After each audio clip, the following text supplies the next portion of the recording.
observarmos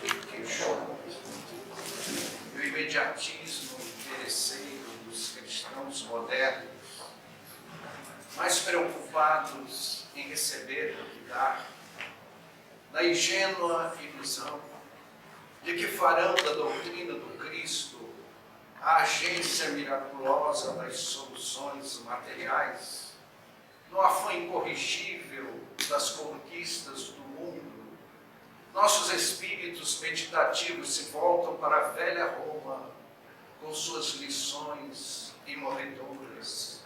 As catacumbas envolvidas em mística auréola de imperecíveis lembranças trazem fascinação mágica ao pensador em sua enigmática sensibilidade ante os túmulos dos mártires desconhecidos, das sangrentas perseguições, sob o guante das quais a pequena coletividade preparava o advento da doutrina do Cristo.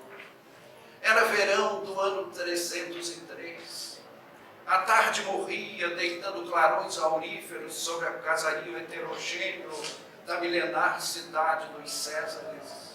4 hercúleos escravos conduziam a elegantíssima liteira pelas praças e alamedas em direção à zona feudal da cidade, onde residiam as nobres famílias ligadas ao governo do Império. Recostada às almofadas carmesim da pequena liteira, jovem mulher de rara beleza fitava interessada por entre as pequenas cortinas rendadas os majestosos edifícios que resistiam aos séculos. Seus grandes olhos negros de veludo tinham a vivacidade dos felinos. Eram quais 2 diamantes negros encrustados em delicado rosto redondo, emoldurado por vasta cabeleira de ébano, cujos anéis lhe caíam graciosamente pelas espáduas nuas de uma tez mate, inspiradora das mais ardentes paixões. Seus lábios carnudos, rosados e sensuais, mal escondiam dentes alvíssimos e encantadoramente regulares como um colar de pérolas. Trajava-se em fina toga azul celeste bordada em fios de prata, que lhe caía levemente sobre o jovem corpo ondulante, tão cobiçado pelos gozadores do patriciado luxuriante. Clélia era verdadeiramente a sacerdotisa de Eros, que se lhe dirigia mais uma vez a alegrar as festas das natas romanas ante a corrupção dos bons costumes que campeava naquela sociedade. Túlius era um abastado politiqueiro que se mantinha numa vida de luxo e dissolução, lastreada em rendas inconfessáveis. Naquele princípio de quente noite de verão, em sua magnífica residência, cercada de belos jardins, reinavam o bulício e o movimento de uma colmeia. Escravos, dirigidos por mordomos pressurosos, suspendiam guirlandas, julgavam o soalho em flores odorantes, guarneciam as mesas de frutas, carnes frias, pastelarias, ânforas preciosas de pé. A um canto, vamos encontrar o dono da casa, homem gasto, um tanto calvo, um tanto obeso, que examinava os pratos, repreendia mordomos e cozinheiros, provava os vinhos com o zelo do conhecedor, dava pontapés aos escravos, mas palmadinhas amigáveis nas espáduas nuas das lindas dançarinas que ao fundo do triclínio esperavam o momento em que deveriam divertir os convidados da casa.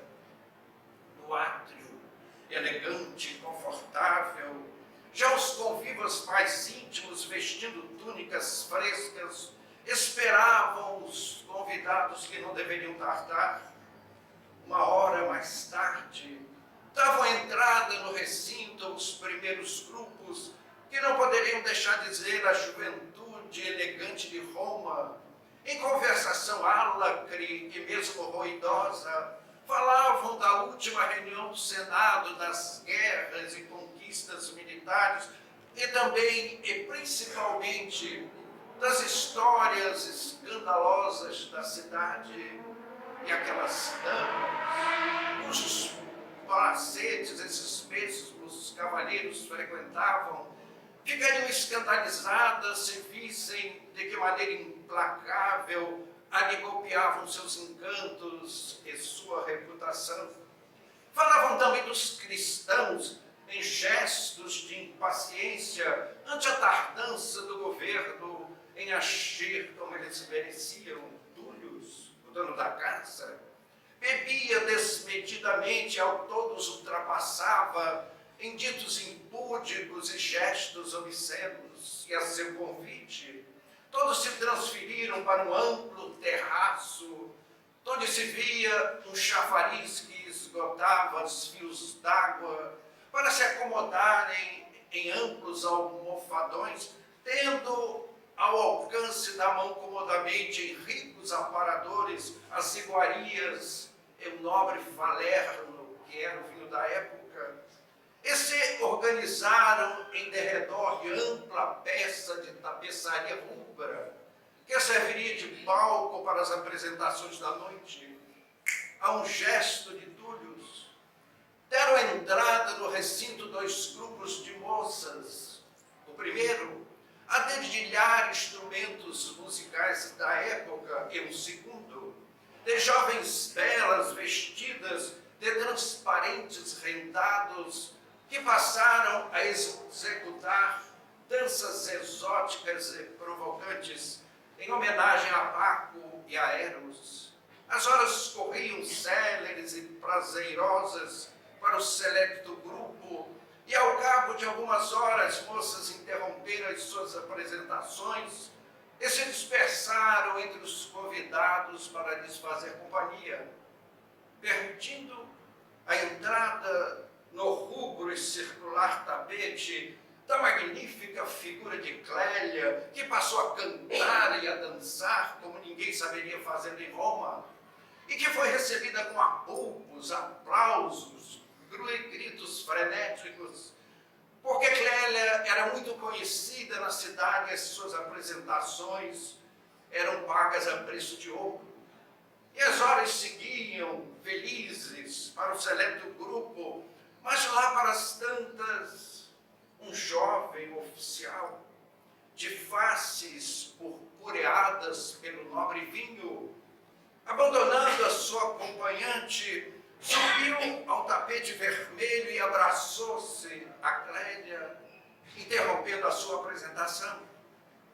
A moça não se mostrou incomodada, mas um jovem centurião que esperava o término da sua apresentação para disputar-lhe a companhia, sentindo-se prejudicado em seu interesse, como que impulsionado com uma bola, saltou sobre o oponente jogando ao chão.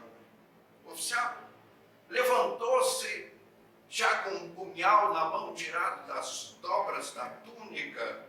O centurião, para defender-se, tomou de um candelabro que iluminava o recinto e o arremessou contra o rival. Mas qual infeliz destino! A peça metálica foi atingir o cheio em o rosto de Clélia, produzindo profundo corte e fazendo com que o azeite incandescente se espalhasse por suas finas vestes, transformando-a em tocha viva, em meio a gritos lancinantes de dor e desespero. Não se sabe de onde. Surgiu um mordomo com um cortinado que rapidamente envolveu a moça, extinguindo as chamas e deixando-a em estado de morta, jogada ao chão. Os convidados, acordados como de um pesadelo, foram se retirando para evitar complicações. Túlios, temperamento tigrino, expediu ordens para que se reunissem os escravos de Clélia num carramanchão próximo, e para lá mandou que levassem o corpo da pobre mulher que cheirava a combustão. Num gabinete próximo, escreveu qualquer coisa em 4 pergaminhos, lacrando-os com selo oficial. Deu um cofre, retirou 4 argolas de ouro e dirigiu-se ao carramanchão, falando asperamente aos escravos da moça.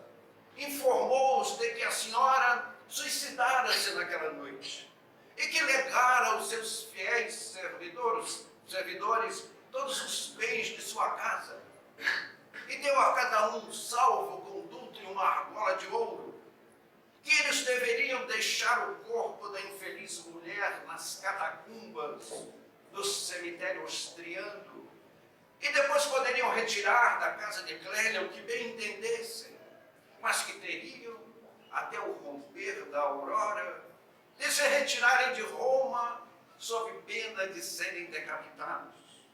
Os escravos não se fizeram de rogado, cumpriram literalmente as ordens de Túlio, e quando a alva já surgia no horizonte, aqueles servos já cruzavam as estradas que deixavam a capital do império em busca de vida melhor em outras regiões do mundo. 17 de abril de 304, a madrugada mal despontara, e um buliço e movimento desusados sentia-se encher a grande cidade. Dos bairros próximos, dos mais afastados, até das regiões remotas, o povo chegava em massa em direção ao grande anfiteatro que podia conter mais de 100.000 espectadores. Com o passar das horas, os carros e as liteiras sucederam aos pedestres nas ruas. Regurgitava aquele ginásio imenso, e em meio às disputas, às apostas, os comentários sobre as parelhas famosas, os cocheiros eficientes, falava-se também dos cristãos, comprados de impaciência ante a tardança do governo em agir como eles mereciam. Por fim, Maximiano Hércules, o imperador, ladeado por brilhante séquito, deu entrada no camarote imperial, soaram as trombetas e o espetáculo começou. As lutas encarniçadas das facções ante os prêmios elevados que eram oferecidos naquele evento. A atenção do público foi logo voltada para as peripécias da arena, mas a hidra de 100.000 cabeças que ondulava no ginásio, naquele dia, não estava preocupada somente com o espetáculo que se desenrolava aos seus pés. Um pensamento, um sentimento, uma ideia pairava no espírito das massas e só esperava um instante para eclodir. Horas de disputas, 3, 4 horas, e por fim as corridas chegaram ao fim com a vitória da facção do imperador, que foi aclamada em apupos, aplausos frenéticos, mas num momento singular, que ninguém sabe explicar porquê, todas as vozes silenciaram e aconteceu um segundo de silêncio. E foi quando uma voz estentórica revisou-se da multidão e bradou: glória a ti, César! Eliminando os cristãos, seremos felizes. E as massas, com o coro bem aprendido, repetiram essa frase nefasta que faria correr tanto sangue inocente em aclamações sucessivas. E vendo o prefeito de Roma no camarote imperial, voltaram a bradar: ser vitorioso, Augusto! Exige do prefeito de Roma o que nós te pedimos.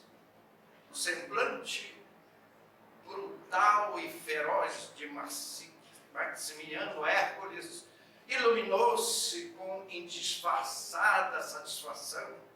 Ele odiava os cristãos. Ele não queria outra coisa que não fosse atender o que o seu público tão ostensivamente lhe propunha. Ele levantou-se, levantou a testa, em sinal de aceitação da proposta do povo que lhe propusera. Depois saiu com o seu séquito brilhante. As massas humanas escoavam em todas as direções para levar as notícias do ali ocorrido àqueles que não puderam comparecer ao evento. A notícia tomou conta da cidade. Todos queriam um édito cruel da parte do imperador em palácio. Maximiano mandou que se preparasse édito dos mais severos, e de que o Senado deveria reunir-se a 22 de abril de 304 para o seu pronunciamento.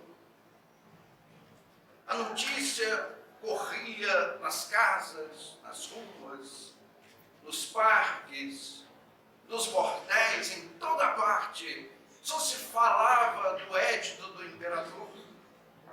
As massas, aquele povo pagão, rugindo surdamente, preparava-se para o grande duelo que ia travar com o povo cristão, humilde na sua aparência, mas cuja rede já se estendia a todas as províncias do império.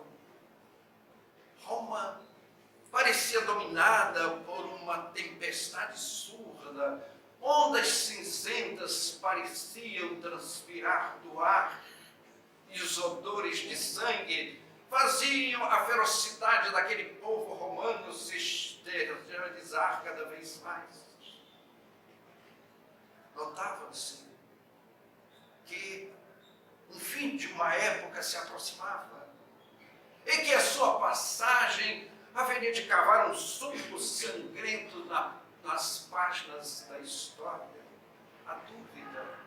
Este grande precursor das revoluções havia solapado a fé. Aquela religião de Júpiter, aquele Olimpo tão risonho e humano, aqueles deuses tão humanos, aqueles ídolos em quem não se acreditava mais, parecia ruir. Não atendia mais ao desenvolvimento espiritual da humanidade, sentia o povo a necessidade de uma fé mais sólida, mas o novo seria melhor do que o velho, daria o alimento espiritual que a humanidade precisava, não sabia. E não acreditavam naquela religião cristã que surgia das sombras das catacumbas, rígidas e sobre-humanas, e cujo limiar se mostrava encharcado de sangue. Nessas épocas, surge como um sentimento de espiritualidade, e surge aqueles que tentam calçar o ídolo que desmorona, tentando mantê-lo vivo e de pé. Quem se mostrou impassível no seu semblante marmóreo, no seu majestoso templo do esquilino, foi Júpiter. Durante séculos, as orações dos crentes subiram para ele. E tudo que o homem tinha de mais nobre, de mais belo, vinha depositar aos seus pés as suas orações, as suas oferendas, inundando com correntes mentais superiores, emprestando-lhe a feição de um verdadeiro Deus. E nesse aspecto, nenhum ídolo é uma expressão da ignorância humana. E é sempre sacrílega a mão que o tenta derribar com rudez e escárnio. Por isso que havia todo aquele clamor popular que se evidenciava ante o crescimento da religião cristã. Sabiam ele, Júpiter, que não sob um novo nome, uma nova era, a humanidade viria a depositar em seus pés os seus anseios. Como a fênix, ele ressurgiria das próprias cinzas, e sob um novo nome, uma nova forma, a religião se voltaria a iluminar. Porque o homem não tem outra coisa para externar a sua homenagem ao poder supremo que dirige o seu destino, que não seja a intenção do bem, a prece, a caridade e os louvores.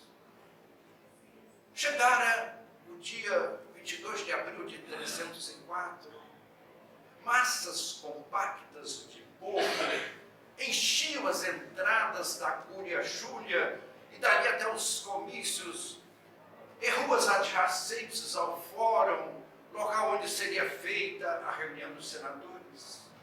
E quando souberam que eles tinham aprovado o édito do imperador por aclamação, saudaram-nos à saída como verdadeiros salvadores da pátria. O dia passou como um dia de festa, e o povo se aconselhava ante os palanques em que, altissonantes, os oradores liam o édito do imperador, que dizia textualmente que as reuniões cristãs estavam proibidas. Seus templos deveriam ser destruídos, seus evangelhos lançados ao fogo, e aqueles que ainda se considerassem cristãos caíam na condição de pessoas infamadas e poderiam ser perseguidas, saqueadas, roubadas, vilipendiadas, sem poder recorrer a nenhum tribunal. E os seus líderes seriam chamados a apostatar publicamente. Os xistes, os motejos e as facécias choviam contra os cristãos e a oportunidade que eles teriam de revelar a sua coragem. Enquanto este era um ambiente de Roma, na capital, numa região remota, distante, ao pé de um monte, numa gruta que adentrava a rocha por um capricho da natureza, um grupo de pessoas ia terminando seus afazeres do dia para se reunirem no interior da gruta, iluminado por 2 tochas. Pessoas chegavam das cercanias, alguns amparados, cambaleantes, outros trazidos em padiolas, e se arrumaram em grande semicírculo num pequeno platô, 4 homens. Um deles levantou-se e fez a prece de abertura. E passou a palavra ao irmão Tobias. Ele era jovem, porte atlético, mas feições suaves. Vestia-se com uma túnica rústica. E Tobias começou a falar, a excursionar sobre os ensinamentos de Jesus, a importância de transladarmos os nossos espíritos para as cores do Evangelho. E todos puderam ver um foco de luz que foi se formando no teto e que depois desceu como um jorro sobre a cabeça de Tobias, e puderam ver ondas de luz que partiam do seu corpo e atingiam todos os presentes, e muitos se entregaram ao estado de êxtase. E outros viam os benfeitores espirituais expulsando os espíritos malignos, recuperando a saúde dos enfermos. E muitos deles que ali chegaram carregados em padiolas, levantaram-se e ergueram aquele lastro que os tronos puseram, e eles mostravam recuperada as suas saúdes. Terminada a exortação de Tobias, os 4 homens, à semelhança do que acontece nos centros espíritas da atualidade, desceram e passaram a impor as mãos nas pessoas presentes, e muitos doentes ficaram curados. E muitas pessoas sentiam uma grande felicidade íntima. Terminou a reunião, o público foi se retirando, uma das tochas foi apagada. E Tobias se dirigiu a uma mulher sentada num tronco recostada à rocha, parecia meditar. Era uma mulher horrenda. Ela possuía uma feia cicatriz no rosto, a sua pele não parecia humana, retratando queimaduras terríveis. Dela Tobias se aproximou. Salve, irmã Clélia, como vai minha filha? Eu disse, Tobias, aquele corpo belo que eu possuía, este monstruoso, o meu guarda-roupa foi substituído por essa túnica simples. Os convivas superiores do império, que eram os meus admiradores da época, foram trocados por essas pessoas simples. A minha rica vivenda hoje, esta bruta simples. Mas, irmão Tobias, só agora eu encontrei a paz, a razão de ser. Quando eu brilhava nos salões de Roma, todos me viam, me festejavam, mas no fundo, alguma coisa me cobrava felicidade e paz. Eu encontrei sob essa laje rústica que me ampara. E estou, cristã hoje, disposta a doar pouco que resta de mim, a própria vida, por esta causa celeste. Tobias sorriu, tomou a sua pequenina e deformada mão e beijou respeitosamente. Disse, minha filha, tu és a mulher reformada que a dor preparou para glorioso futuro. Irmão Tobias, eu tenho uma amiga, a amo muito. Como eu gostaria que ela migrasse das trevas para a luz, sem passar pelo que eu passei. Tobias pensou, disse, minha filha, quem quiser migrar das trevas para a luz, há de pagar um preço. Porque Jesus nos ensinou que o reino dos céus é conquistado por esforço. Mas, Tobias, eu não sei como dizer isso. Minha filha, também nos ensinou Jesus. Quando fôssemos falar em nome dele, um Espírito Santo falaria por nós. Vai, minha filha, porque o Senhor já te destina uma missão. Tobias se retirou. Clélia acomodou-se em seu leito rústico e sonhou com sua amiga. O dia amanhecera risonho, estoante de luz. E Clélia já assomara a casa de Helena e esperava no alpendre interno para ser recebida pela rica patroa. A serva foi ao quarto da senhora. Senhora, desculpe, mas há uma estranha mulher que conhece tudo desta casa, chamou-me pelo nome e diz que tem assunto importante a te dizer. Helena levantou-se, intrigada, desconfortável, mandou que preparasse o seu banho e uma hora depois, vestida em belíssima túnica de seda branca, foi até o alpendre onde estava Clélia. E quando viu aquela mulher totalmente coberta de um véu negro, sentiu um tremor íntimo. Aproximou-se. Aqui vem, senhora. Clélia levantou-se, assustada, mas lembrou-se de Tobias. O Espírito Santo falará por nós. E tranquilamente falou com Helena. Sou Clélia, lembra-se.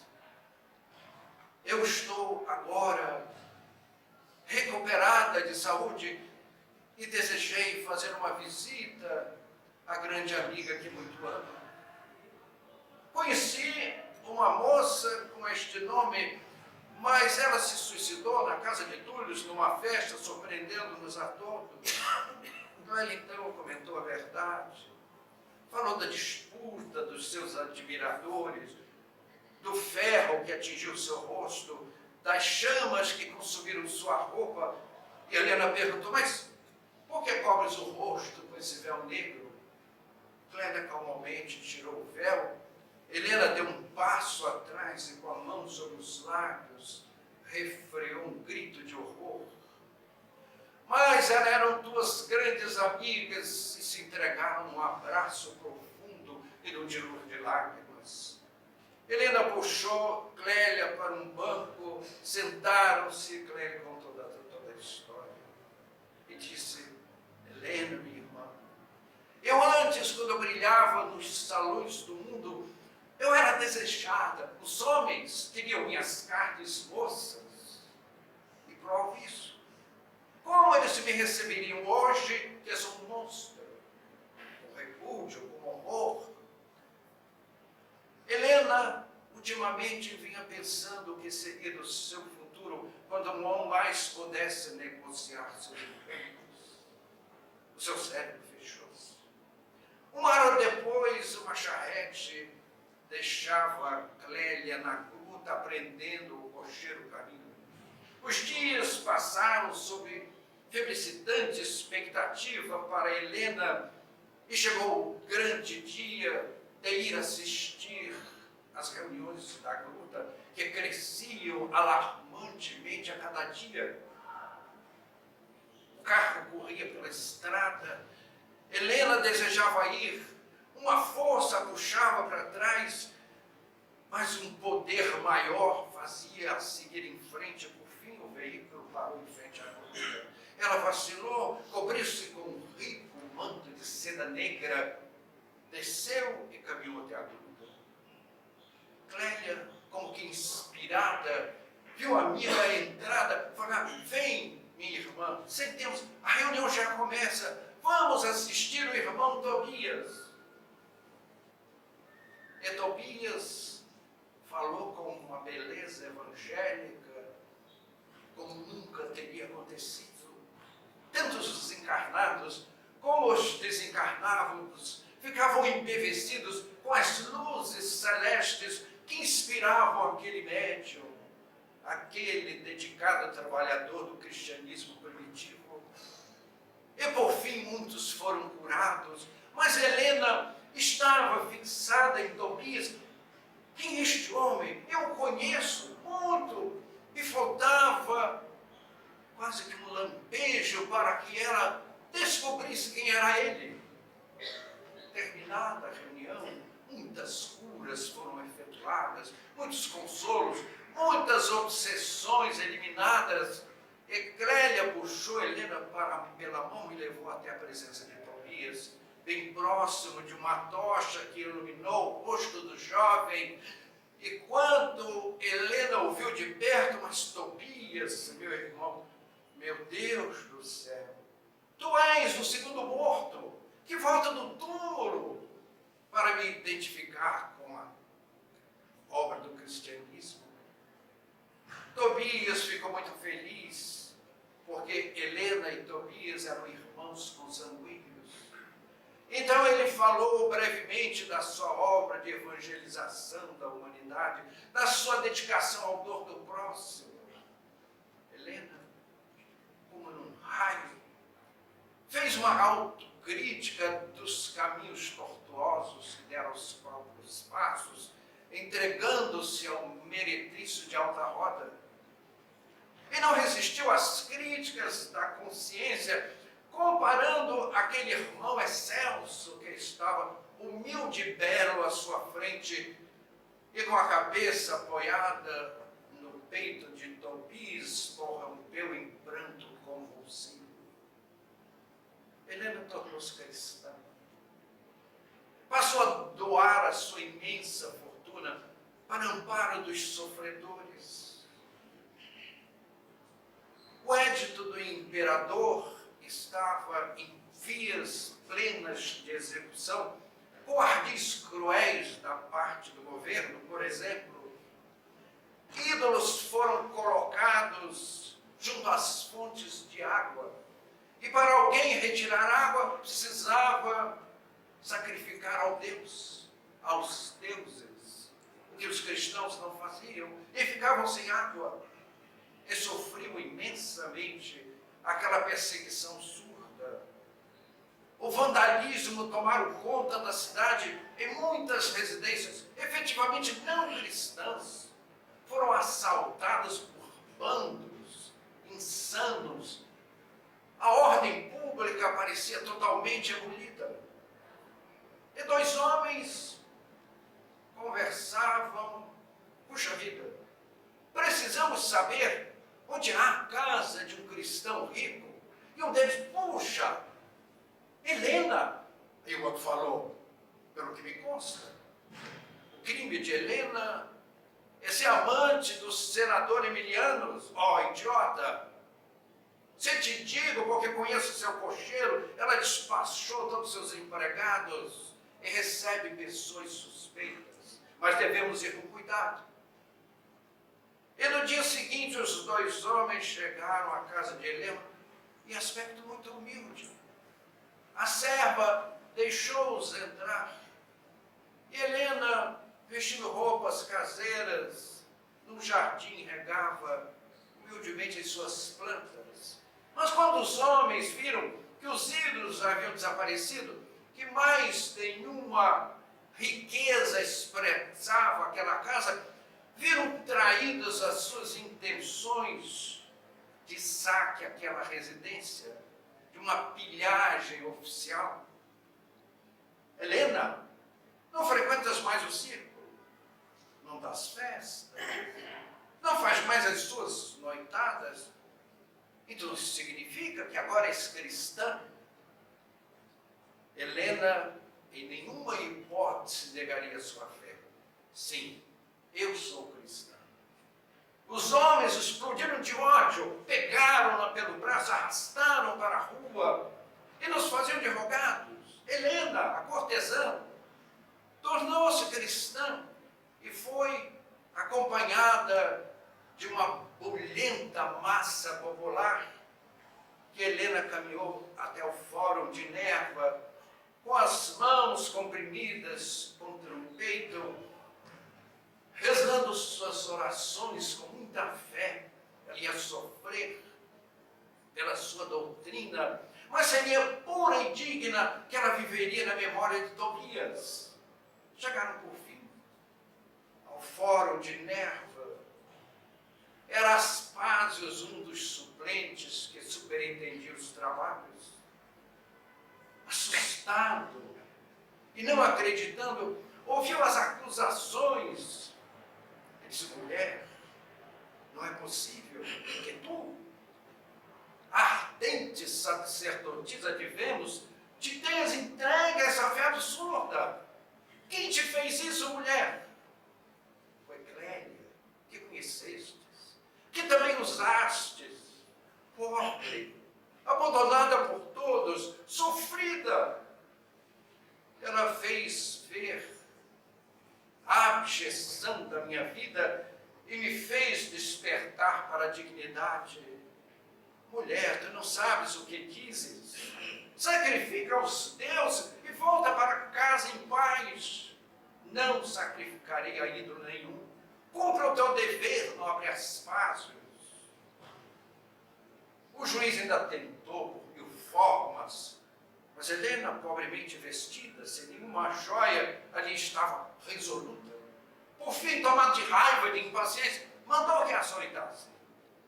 Helena não pôs nenhum obstáculo, mas quando o carrasco arrancou-lhe as vestas, leve rubor, visitou as suas faces, identificando a mudança moral do espírito, ela agora conquistara a dignidade, o pudor. Entregou-se às suas orações e, presa ao cavalete, ela não emitiu uma queixa, um reclame. Quando varas lhe cortavam as carnes, quando o chicote estalava em seu dorso, quando tochas queimavam os seus rins, quando o arpão rasgou-lhe o peito, ela por fim desmaiou. Os soldados, entregando-se a obscenas zombarias, arrastaram aquela mulher toda ensanguentada para um fosso que havia no fundo da prisão e ali a lançaram. Quando o baque caiu no fundo, o fundo estava coberto de cacos de louça e de vidro, e Helena sentiu uma dor tão incrível que despertou com um grito de lordo assinante.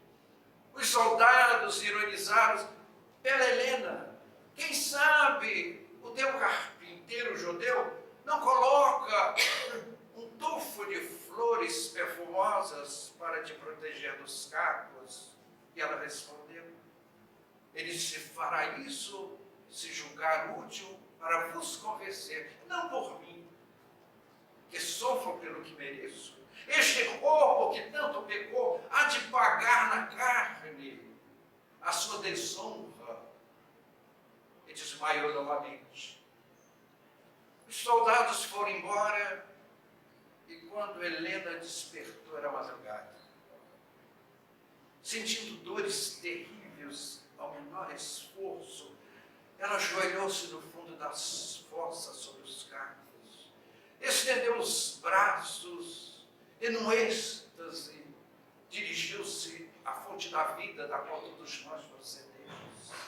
E logo entrou num estado de êxtase, pancadas surdas fazer-se ouvir no interior daquela fossa, e seres diáfanos começaram a surgir, a flexionar o seu corpo, a reconstituir as suas carnes. Espíritos femininos luminosos acariciaram seus cabelos, teceram uma túnica lirial, e os homens encheram o fundo da fossa de flores odorantes, formando uma grossa camada protetora, e ali depositaram Helena adormecida, e ela teve o seu primeiro instante de conforto, depois de horas de terríveis sofrimentos, no dia seguinte, pela manhã.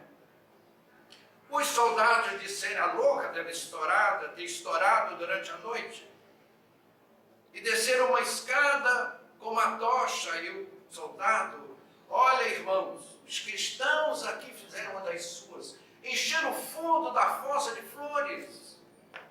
E furioso mandou que Helena se retirasse. E ela subiu a escada atrás do soldado, mas do lado de fora, à luz do dia, os soldados quedaram-se consternados e solícitos de medo, porque Helena tinha agora um corpo perfeito. Aquelas carnes estraçalhadas e calcinadas da véspera, agora era uma cutis acetinada, vestia-se lirialmente e seus belos cabelos saíam de um toucador. E eles levaram Helena, cheios de superstição, até a presença do juiz, cujo estupor se igualou a de seus subordinados. E ele ainda tentou 1000 vezes, 1000 formas de convencer Helena a que sacrificasse aos deuses e de lhe dar a liberdade. Mas a moça estava decidida a enfrentar as lutas para retificar a sua fé cristã. Por fim, o juiz cansado mandou que ela fosse levada a uma das prisões da cidade. Estipulou a sua morte na fogueira 2 dias à frente, dando esse prazo que ela meditasse e se livrasse da morte. A prisão de Helena e a sua postura ante as torturas logo chegou ao conhecimento dos irmãos da luta. E em reunião eles decidiram que o mais legítimo conforto a dar àquela heroína era a visita de Tobias à prisão, cujo carcereiro era um cristão inconfesso.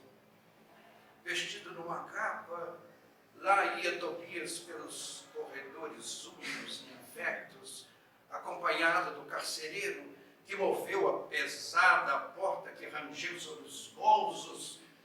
E quando Helena viu Tobias dentro da sua cela, uma felicidade imensa visitou seu espírito. Ela abraçou o irmão com tanto amor e perguntou: tu virás ver-me morrer, orar por mim no momento da minha prova, para que eu não vacile. Tobias.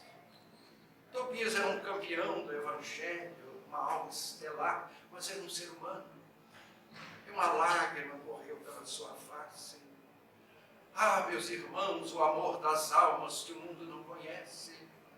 E Tobias respondeu: viremos sim, eu, Clélio, os irmãos, mas tu também nos promete orar por nós quando chegar a nossa hora, a hora do nosso combate, porque tens o privilégio de nos preceder.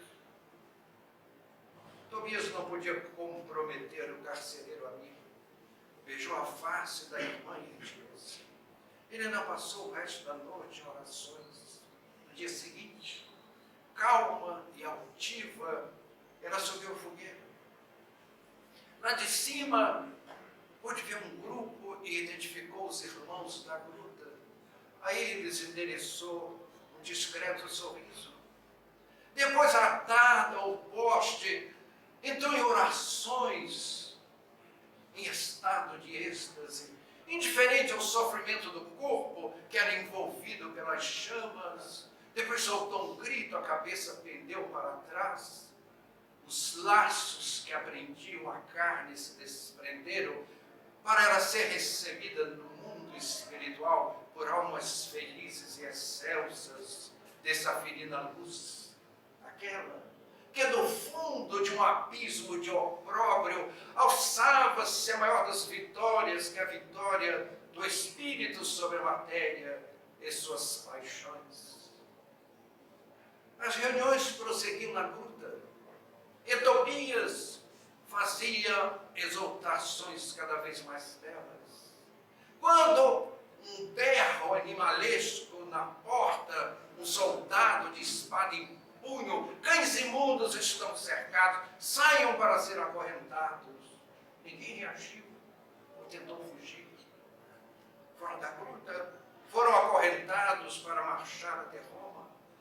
Lá dentro está cheio de imprestáveis. Tragam galho, espalhem. Em breve instante, a gruta era transformada em amplo forno, consumindo os corpos enfermos, doentes, abrigados na casa. Talvez com morte menos dolorosa do que a que esperavam aqueles novos prisioneiros. Dias depois, um grupo de cristãos patrocinava um espetáculo circense dos mais macabros, onde despontaram as ações de crueldade mais nefastas que a imaginação humana pode conceber.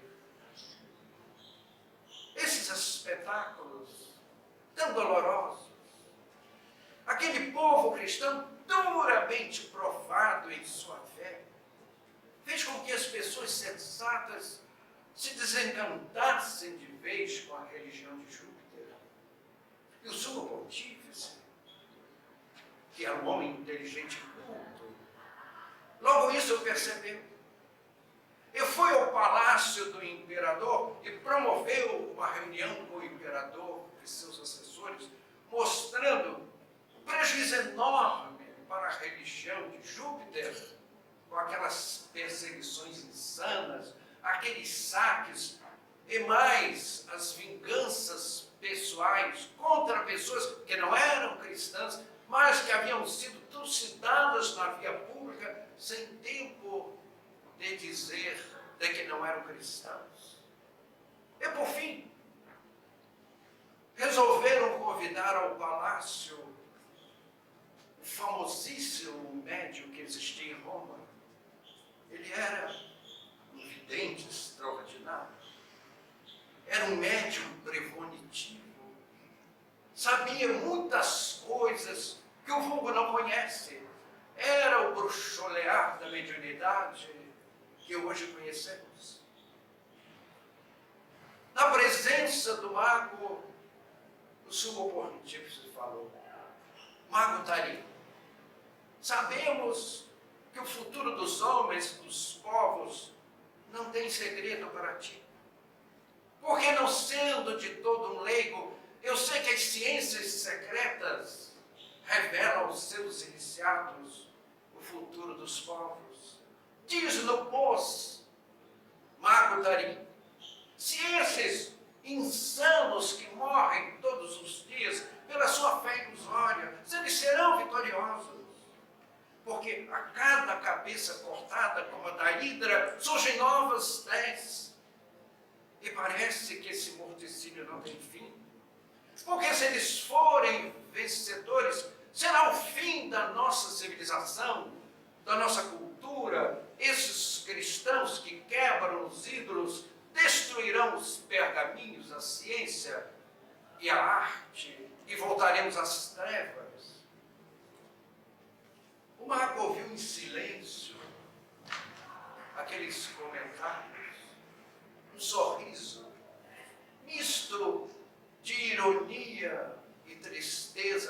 os seus lábios. E por fim falou: acalma-te, Padre, e não denigras o mérito pessoal dos cristãos, porque grande é a sua fé. Grande é o motivo que exalça as suas faculdades, fazendo-os ceifarem a própria vida pela fé que abraçam. Mas este mundo novo que vemos surgir aos nossos olhos conservará bem pouco da promessa dos seus fundadores. E mais ainda, assim como a tocha que apaga ao cair da chuva, todas essas coisas passarão no exato momento em que a cruz for alçada entre as águias romanas. O imperador deu um soco na mesa, o que dizes? Então o império será cristão, levantando-se nervosamente. Mas o mago confirmou: sim, o império será cristão, o povo do futuro será cristão. Um estranho fulgor jorrava dos olhos do mago, que em expressão estranha, contundente, apontou para o sumo pontífice Júpiter e falou em tom grave: prepara-te, Curtius Gratianus, para ceder teu lugar ao sacerdote cristão. Aqui, nesta mesma Roma onde nos encontramos, sobre o palácio desmoronado dos Césares, o Papa cristão alçará o seu palácio e daqui estenderá todo o seu poder sobre toda a terra, pressionando-as com seus tentáculos poderosos. E virá uma época que será chamada de Média, e esses mesmos sacerdotes cristãos erguerão fogueiras para destruir pessoas através das quais se manifestarem essa sensibilidade da comunicação dos vivos com os mortos. E só num futuro mais distante virá uma alma estelar para trazer uma nova filosofia e restaurar o cristianismo, que será chamado de cristianismo redivivo. Então, meus irmãos, este é o futuro que nos espera. Tarim terminou a sua reunião e se retirou, deixando a todos profundamente consternados. O imperador mandou que fossem eliminadas as perseguições aos cristãos. Os anos passaram, rolaram sobre esses acontecimentos, sepultando as suas histórias até a chegada do dia previsto. Roma, como o sol se declinara, enchera-se de trevas. Nas catacumbas, silêncio e trevas profundas para o olhar humano. O vidente ali veria um movimento deslumbrado, ateavam-se clarões, formas diáfanas de beleza celestial, os portadores da cruz e da palma, iriam se chegando a um ponto central, festejava-se uma ressurreição e intensa luz banhava aquele recinto. E um velhinho simpático, como um ancião bíblico, de vasta cabeleira branca, de longas barbas brancas, cujas vestes pareciam tecidas em raio de sol, tal a luminosidade que emprestava ao recinto, e ele ergueu a destra e falou: o triunfo chegou para o mundo. Haverá nas páginas da história, traçado em letras de fogo, que a ideia sobrevive à morte, aos homens e ao tempo. E aquelas cortes celestes levantaram-se ao ar e dirigiram-se céleres às imensas planícies do norte da Itália. Ali, dois exércitos, Constantino e Maxêncio, disputavam o império do mundo. As tendas se perdiam de vista, o alvoroço na véspera de uma grande batalha, E foi ali nos campos de Constantino, sobre uma colina, que chegaram aquelas falanges dos vencedores do Cristo. E foi a força da vontade desta falange vitoriosa que fez plasmar uma imensa cruz de luz e que traçou a mística divisa em rote signos vices. Com este signo vencerás. Os soldados de Constantino, ébrios de temor supersticioso, lançavam-se ao chão e cobriam os olhos, temendo o castigo dos deuses. Mas o jovem César repetia a frase em rote signos vices, com este signo vencerás. E voltando-se para os seus generais, quem ousaria desdizer as vozes dos céus? E ordenou que a cruz fosse alçada entre as massas, as águias romanas, confirmando a previsão daquele marco.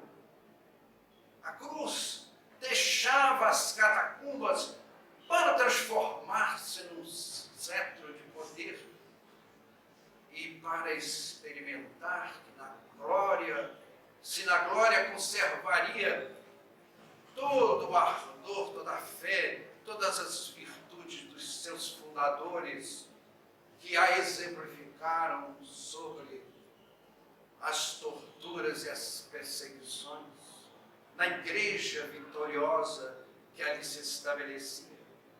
Constantino ganhou a guerra, tornou o cristianismo religião oficial do Estado, usando a infraestrutura da religião de Júpiter. E aquele belo templo que existia no Esquilino, que havia uma estátua de Júpiter, de ouro maciço, foi derretida e feita uma estátua de São Pedro. Mudou a forma. Conquistou-se um vasto lugar ao sol para a religião cristã. Por isso, meus amigos, avaliemos nós, os cristãos modernos do século XXI, o que restou do idealismo primitivo de seus fundadores e onde cada um de nós nos situamos. Ave Cristo, que Ele nos ampare e nos fortaleça nessa noite. E assim seja.